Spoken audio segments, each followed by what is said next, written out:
This is a Red FM Vancouver podcast. Make sure you hit subscribe for more great content. For further info, log on to redfm.ca.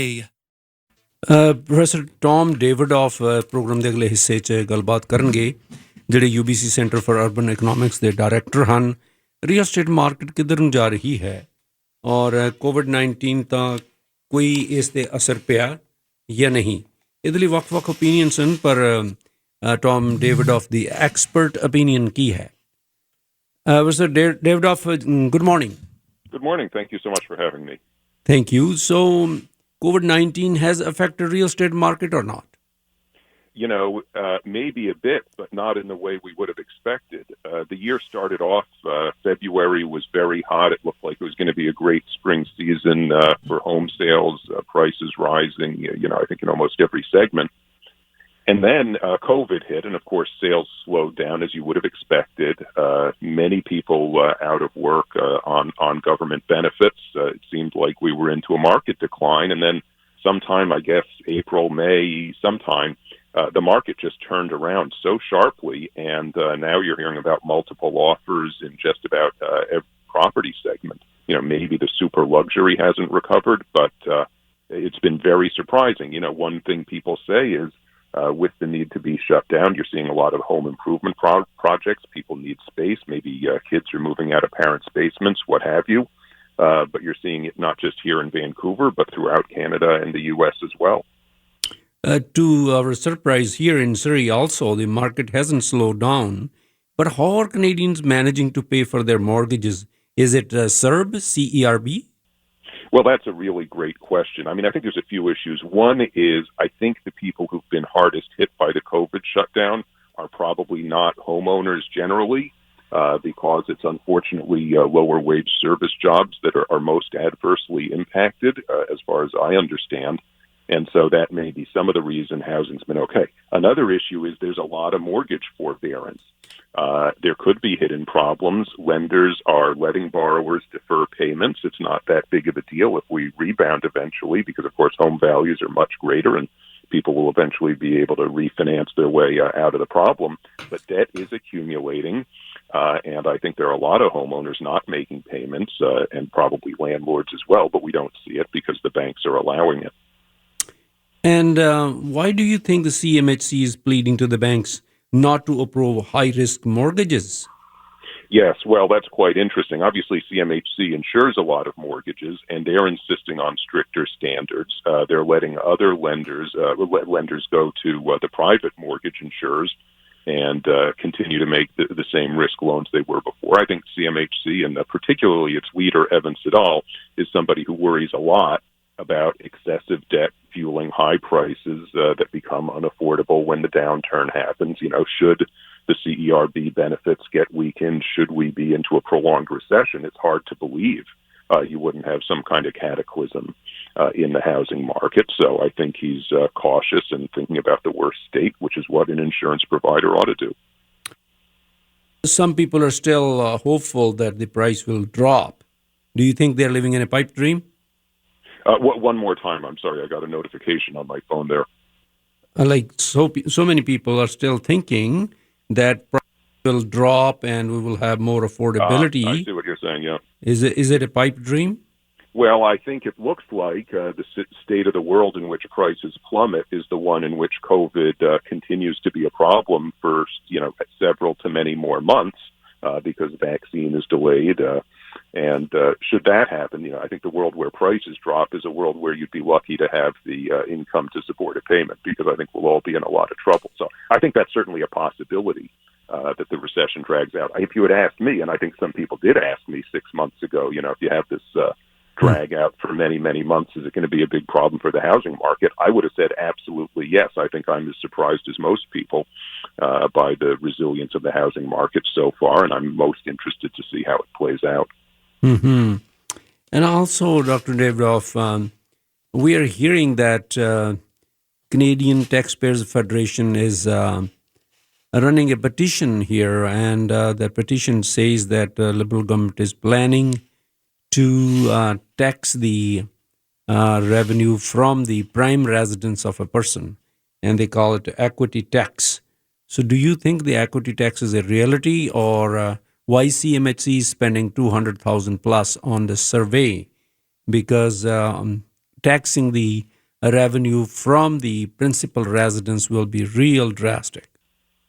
Yeah, so let me make a couple of remarks. First of all, I happen to believe property taxes are too low in Greater Vancouver. I think that's a provincial matter, though, that would be better balanced with a better mix of income, sales, and property taxes. But what you're talking about is a study, I believe, that CMHC funded for a colleague at UBC, Paul Kershaw's Generation That's true. Squeeze. And, you know, I imagine one idea floated in that is taxation. So CMHC is funding research into an idea. I think that is very, very different from, I can tell you it's very different from action, because many researchers get funded for ideas. The idea is to think out of the box and to propose something. But there's a very long way to funded research for $250,000 and, you know, many billions of dollars federal program that would be hugely unpopular. So as much as I do support property tax shifting of the tax base towards real estate in markets like Vancouver, I don't think we're looking at a major intervention just because of that funding. So you don't think they will tax the principal residence? You know, it would be great, I think, honestly. You know, I think we've probably overinvested in sprawling housing in Canada relative to the rest of the economy. But again, that's a personal opinion. I don't think that's the opinion of this government. They haven't expressed it.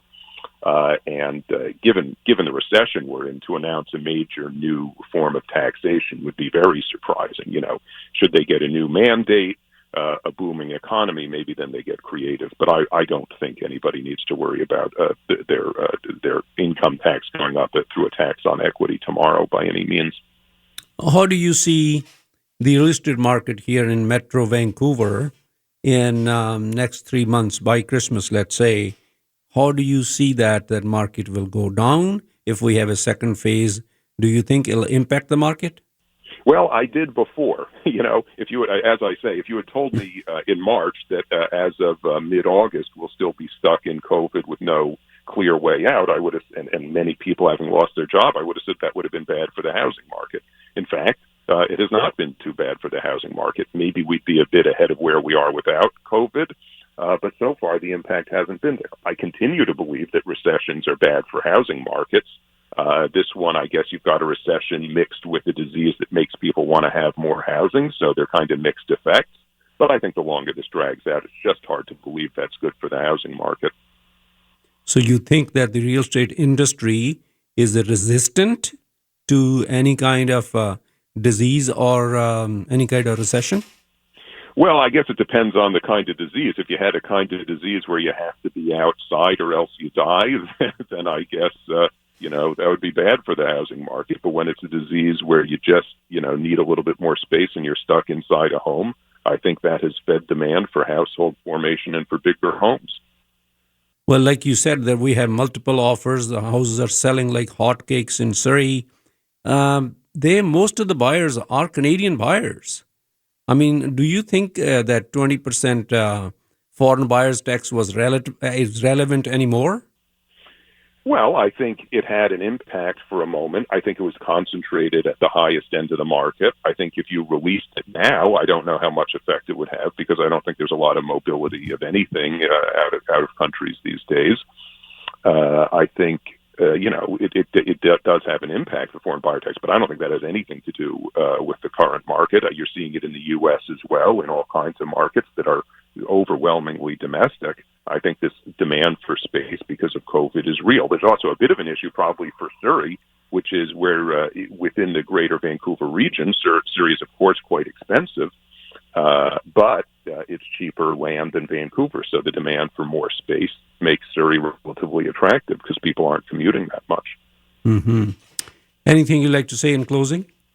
No, just I would emphasize it's been a bit of a surprise what we've seen. I don't think CMHC is crazy to be worried that there could be a significant downturn if COVID continues. But I would say the strong housing market, despite, you know, the worst employment situation we've had in memory, is one of the more remarkable phenomena we've seen in the last few decades.